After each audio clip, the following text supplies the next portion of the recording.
নমস্কার বন্ধুরা, আশা করি তোমরা সবাই খুব ভালো আছো। আবার একটা নতুন দিনের শুরু। আর আজকে বুধবার, সকাল সকাল উঠে বাড়ির বাকি কাজকর্ম করে এবার ব্রেকফাস্ট রেডি করছি। ছেলের স্নান হয়ে গেছে, ওকে খাওয়াতে হবে।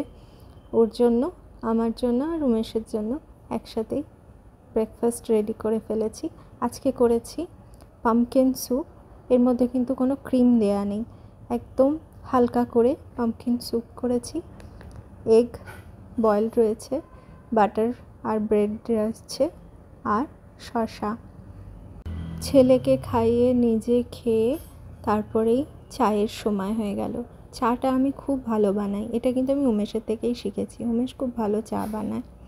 এরপরে উমেশ আমাকে শিখিয়ে দিয়েছে, চাটা বানিয়ে নিলাম।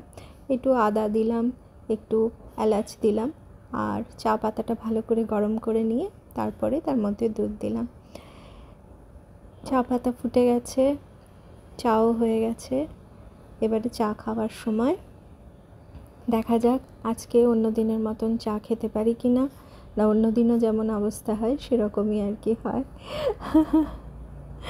নানা রকম এক্সপিরিয়েন্স হচ্ছে এখন ছোট্ট ছেলেটাকে নিয়ে। কত রকম যেসব ভাবি না সেসব জিনিসপত্র এক্সপিরিয়েন্স হচ্ছে। যাই হোক, দেখো চাটা ঢালতে ঢালতে একদম পড়ে গেছে। এবার এটাকে একটু পরিষ্কার করে নিলাম, না হলে যেখানেই লাগবে সেখানেই একটা দাগ হয়ে। এই যে দেখো কোলে উঠে বসে পড়লো, এদিকে গরম চা রয়েছে। চাটাও ভালো করে খেতে পারছি না। হ্যাঁ, কি অবস্থা। 1:05 বেজে গেল। ছেলে খুব কান্নাকাটি করছিল, এতক্ষণ পর্যন্ত কিচ্ছু রান্না করতে পারিনি। এই দেখো 1:05 বাজছে। এবার আমি রান্না শুরু করব। তাড়াহুড়ো করে যা হয় সেদ্ধ সাদ্ধ করে খেয়ে নেব। আমি গ্লাভস পরে করছি কারণ হাতটা এখনো পর্যন্ত ঠিক হয়নি আমার। হাতটা দেখাই, দেখো এখনো দেখো হাতটা এখনো এই জায়গাটাতে প্রবলেম রয়েছে, এখনো ব্যথা রয়েছে প্রচণ্ড।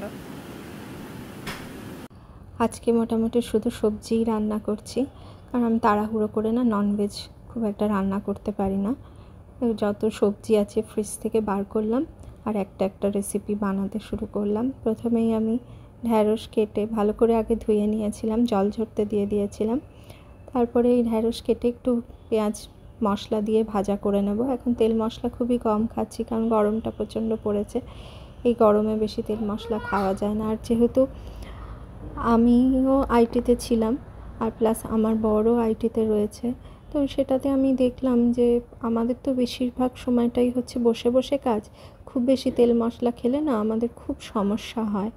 তো সেই জন্য আমরা একটা ব্যালেন্স করে খাই। যেদিন বেশি তেল মশলা খাই ঠিক তার পরের দিনই আমরা তেল মশলাটা একটু কম করে দিই। এইভাবে একটা ব্যালেন্স মেনটেন করে আমার নিজেদের শরীরের আর কি যেমন অবস্থা সেই অনুযায়ী আর কি আমি ওটাকে মেনটেন করে খাই। কেউ একজন আমাকে বলছিল, আমি এই মুহূর্তে নামটা মনে করতে পারছি না, যে তুমি তো রোজ ব্লগ দিতে পারো। আসলে কি বলো তো বন্ধুরা, আমি না রোজ দেওয়ার খুব চেষ্টা করি, আমার খুব ইচ্ছে। ডাল এদিকে অলমোস্ট ফুটছে, ওদিকে ঢ্যাঁড়স রান্না হচ্ছে, ঢ্যাঁড়স ভাজা, ডাল আর বেগুন ভাজা, এটাই আজকে মেনু। এত তাড়াতাড়ি আর কিছু রান্না করতে পারছি না। বাচ্চা, বুঝতেই পারছো, বাড়িতে ছোটো বাচ্চা আছে, ওকে দেখারও কেউ নেই, আমিই দেখি। তো রান্না বান্না এই জন্য প্যারালি করতে হয়, আর রান্নার সাথে সাথে আমি টিভির ওপরেও নজরটা রাখি।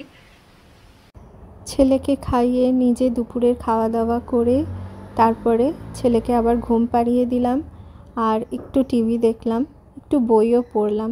এসব করতে করতেই আবার রাত্রের খাবার সময় হয়ে গেল। তাড়াহুড়ো করে এক পটের খিচুড়ি রান্না করলাম, আর সুন্দর করে ডিমের ভুজিয়া রান্না করলাম। ডিমের ভুজিয়ার মধ্যে পেঁয়াজ, টমেটো, লঙ্কা, আদা, ক্যাপসিকাম সবই দিয়েছি। দিয়ে একটা সুন্দর করে ডিমের ভুজিয়া রান্না করলাম, আর একটা সবজি দিয়ে এক পট খিচুড়ি বানিয়েছি। এটা আমাদের বাড়ির সবাই খেতে খুব ভালোবাসে। বন্ধুরা, আজকে এইটুকুই রেকর্ড করে আমি আপলোড করতে পারলাম। আশা করি তোমাদের ভালো লেগেছে। ভালো লাগলে লাইক করো, শেয়ার করো, আর আমাদের চ্যানেলটাকে সাবস্ক্রাইব করে নিও। আবার নতুন ভিডিও নিয়ে আবার তাড়াতাড়ি ফিরে আসছি। ততদিন পর্যন্ত টাটা, বাই বাই, ভালো থেকো, সুস্থ থেকো।